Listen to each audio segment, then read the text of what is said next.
All right. Hello, people. How are you all doing tonight? I'm good. Let's see. It's March 18th of 2022 at 4:32 a.m. in beautiful Mesa, Arizona.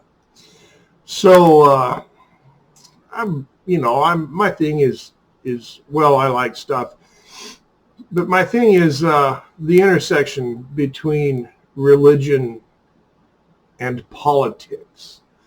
I think the two things have the possibility, nay, the probability to either help or to harm the average American, almost more than any other single thing does.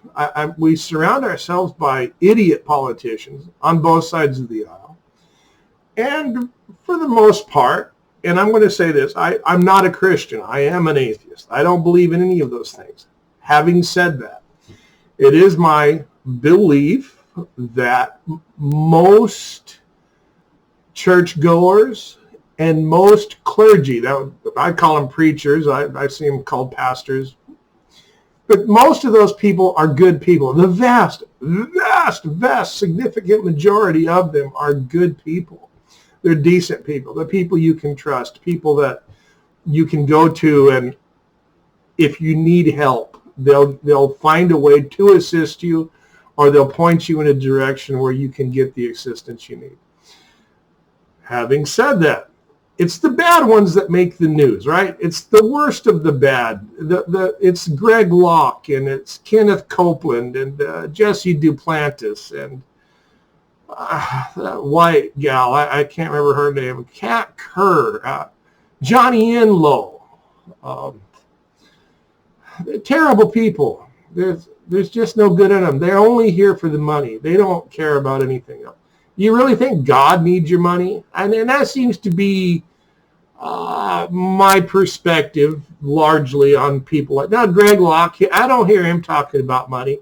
But that's the only thing you hear a guy like Copeland or Duplantis or White or Kat. Actually, Kat Kerr is just weird. I don't know that she's about the money. So we're going to talk about Greg Locke.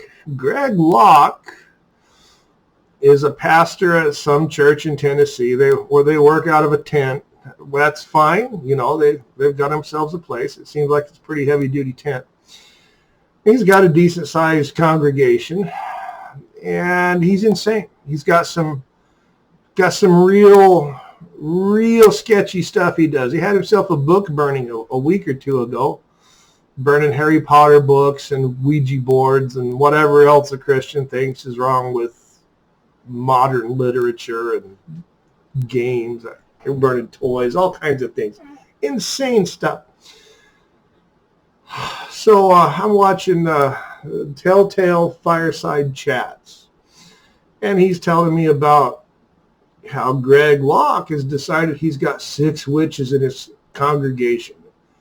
And that's a fine thing. You know, maybe instead of freaking out because he's got 6 witches in his congregation, maybe he should be trying to save them from whatever it is they need to be saved from. Satan or him, whatever, you know. It's the thing. So Greg got his information from, first of all, let me opine that it is a non-existent source. Having said that, he believes his source exists. He got his information from a demon. So here we are. We're talking about a Christian man, a pastor of a church, a leader, a prophet, all of those silly things that men of God call themselves today. And he got his information from a demon. And then he stands up there the next Sunday in front of the congregation, freaking out. He's yelling, there's 3 witches right here, right now, blah, blah, blah. He got his information from a demon. So from there, we have to look at, I see a couple of different things. One of them is that he's in league with Lucifer. All right, I'm going to say it that way. Greg is in league with the devil. If he is going to take the word of a minion of the Lord of Lies over the health of his congregation, I just see that as a very serious problem. He made a huge tactical error in taking the word of the devil as gospel, right? And then freaking out in front of the congregation and yelling about this. The other one I picked up from another YouTuber that I really like, a guy called Prophet of Zod. He's a good guy. I love to listen to him. Very, very well thought out. I mean, he covers some angles that I think most of us don't think about. And his take on this was that that Greg has a problem.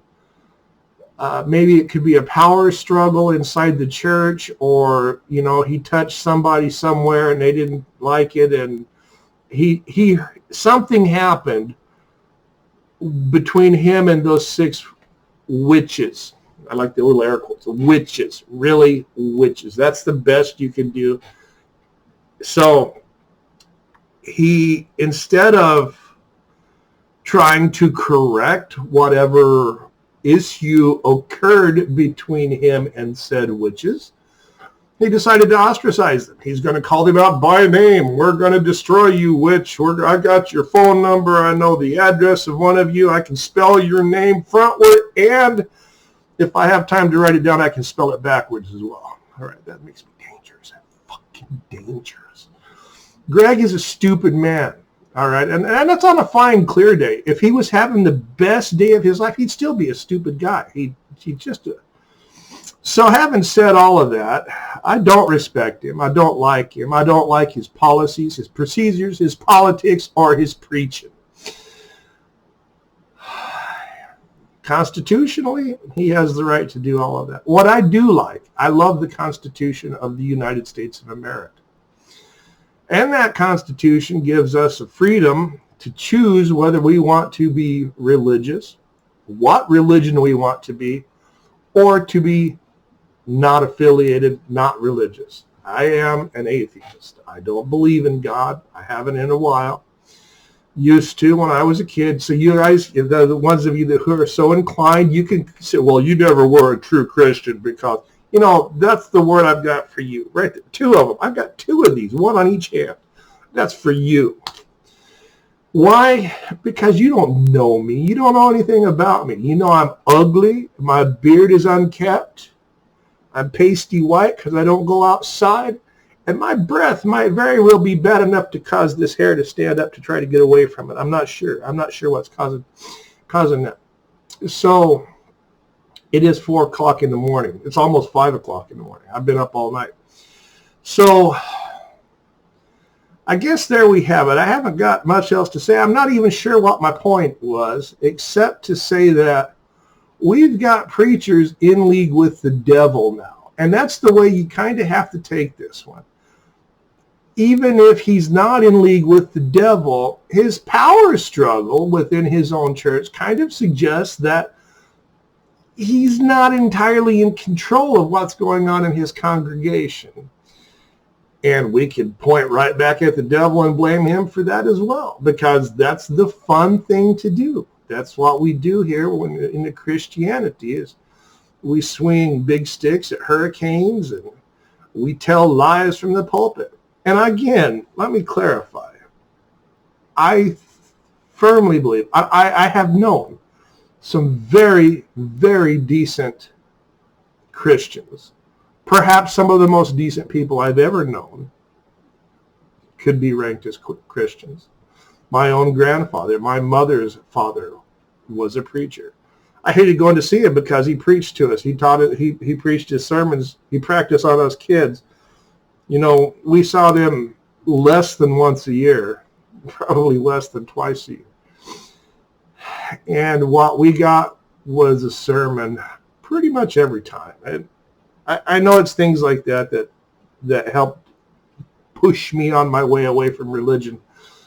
Having it shoved down your throat day in and day out for your entire life until your wife, of all people, who is a devout churchgoer, realizes that the whole thing's not true. And she helped me walk away from it.